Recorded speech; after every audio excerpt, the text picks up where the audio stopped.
Let's do a quick recap on how to manage your company details and the users.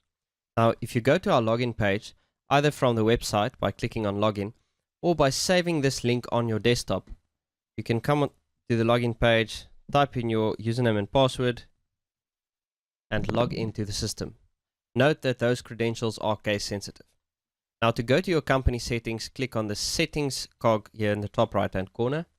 And this will open a form with all of the basic details of your company, and you can update any of this information, change your logo, and so on.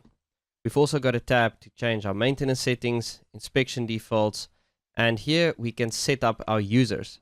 So let's say we want to invite a new user called Nick. So we just say invite user.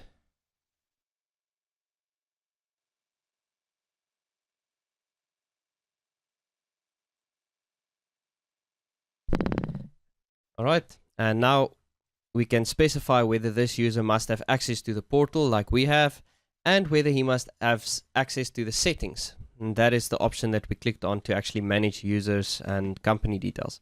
So if you want him to have that access, you need to enable this. Otherwise, if it's off and he clicks there, he will get a message saying that he does not have permission to access the settings. So I'm going to switch it on. I can specify what portfolios he has access to and his email, what email he should see. And I can just click send invite. And now my new user has been created. And Nick will now receive an email that he can use to click on the link, log in, select the password, and then he is sorted and ready to go on the system. Now I just want to quickly touch again on the user details. If you open a user, you'll see there's a thing called the system email. Now by default, your company gets a system email allocated to you, and all the users will get the one that's allocated to your company. But you can change the system email by clicking on this little arrow and then selecting your own email for that user. Let's say nick.demoko. And if that is still available, it will accept it. And that will then be the email address that this user is going to use whenever he sends email from the system. And the reason it needs to be an @propertyupdate.zone email address is because we monitor that inbox, and all the incoming emails will then come to your Red Rabbit inbox here.